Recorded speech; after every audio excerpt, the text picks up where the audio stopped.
Hi YouTube, thank you for joining me. I'm on a familiar hike again today. I'm off up to Dartmoor. The reason I'm off up there again so soon is because the last time I went up there, the weather was pretty appalling, but there was 3 trees in particular that I saw that really caught my eye. But the weather was so bad that I didn't stop to photograph them. Anyway, that's what I plan to do today.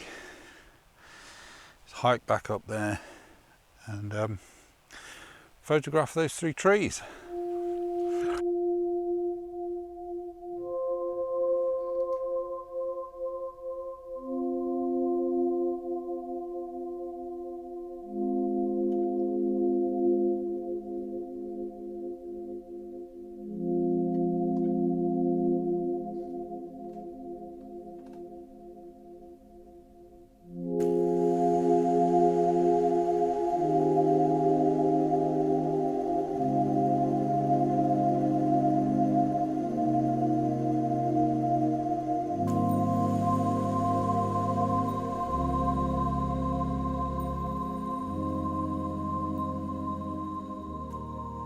Oh, it's just so good to be up here on this beautiful, glorious day. It really is fantastic. The weather's just so nice. When I got up this morning, it was like not a cloud in the sky, perfect blue sky, and I thought, oh no, that's not going to be good for photography. But yeah, it's clouded over quite a bit now. There's some really nice sort of high clouds, and some of them are grey, some of them a bit sort of ominous black looking, some of them are white, so there's quite a bit of sky interest. When I got here it was pretty crowded, typical Saturday in this location, but you don't have to walk very far to get away from the crowds because they all sort of stick to the lakeside, and that's a big part of why I do this, is just to be out and about in sort of wilderness areas away from crowds of people. It's just wonderful.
So I'm at the location now where the 3 trees that I was talking about are, which is right up on Dartmoor. So we've got the peak of Dartmoor just here. As luck would have it, the sun is now blazing through. We've still got a lot of cloud, but at the moment the sun's not sort of softening it, so I'm struggling here a bit. I can't see my viewfinder very well because it's just too bright. The sun's in my face. Having said that, light is changing as we speak.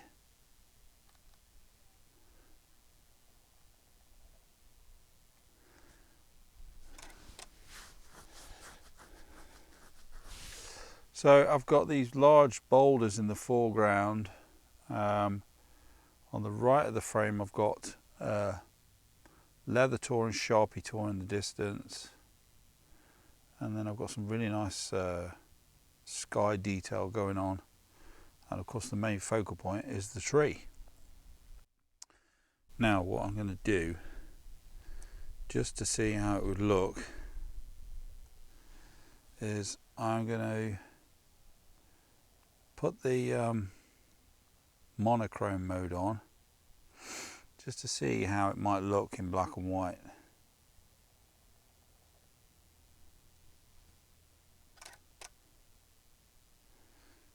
Yeah, that might work actually, a black and white picture. That could look quite good, I think. Yeah, but it's a high contrast scene. The sun's softened now, the cloud's gone over it. So I'm just going to pop off a few more shots. Yeah, so that's the first tree. There's two more. Whether I'll get the one directly behind, there's a tree directly behind me, and I think I can see a composition there with that one. I'm not so sure about the other one. I haven't had time to walk around it yet, but I'm going to do that now. I'll leave all this here and just have a wander and see what I can come up with.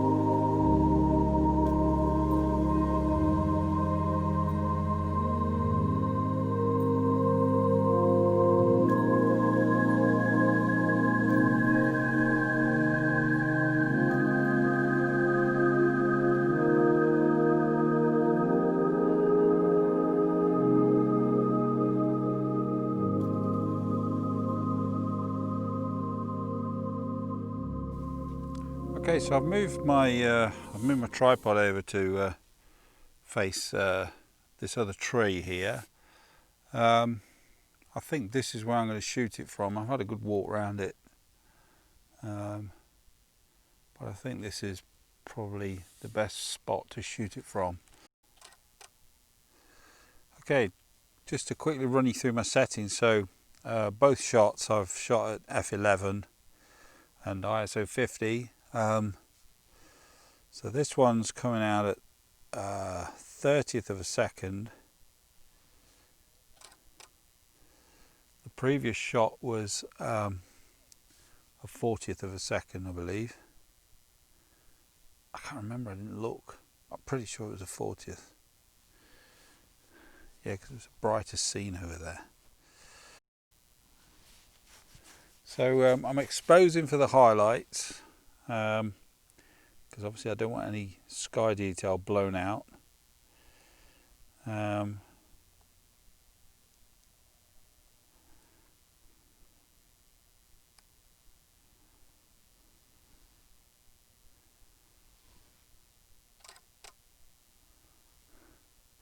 Yeah. Right. What I'm going to do now is I'm going to have a wander up the hill and see if I can get a decent composition on that other tree.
Okay, so for this scene I've chosen to have this boulder as my foreground. There's the tree, and I'm shooting it up a little closer just to fill the frame a little bit more with the tree. And got some nice detail in the cloud right now. The sun's dropped behind the cloud, so the light's a little bit softer. And this one's coming out at 1/20th of a second, exposing for the highlights.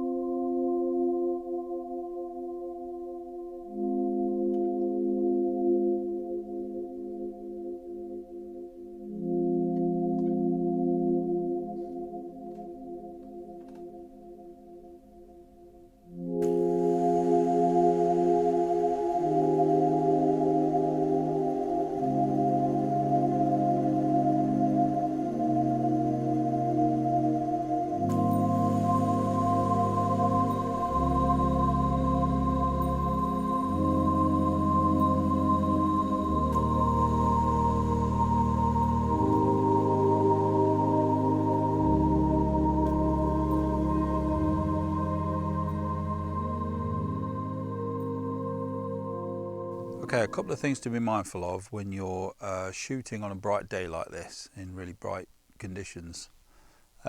First of all, check your background. Your subject needs to have a good sort of clear separation from your background.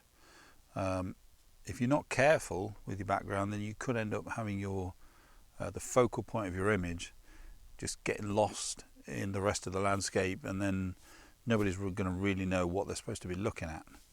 So always check your backgrounds and shoot for the highlights. Always make sure your highlights are nice and detailed. You can always bring up foreground shadow detail in post-production. You can't do that with your highlights. Once you blow your highlights out, they're lost. So it's always better to underexpose and capture the detail in your highlights than to do it the other way around. Right, I'm going to end the video there. Thank you very much for joining me. Give me a thumbs up and a like, and definitely leave comments. And if you want to see more, then hit the subscribe button. Thank you very much for joining me, and I'll see you in the next video.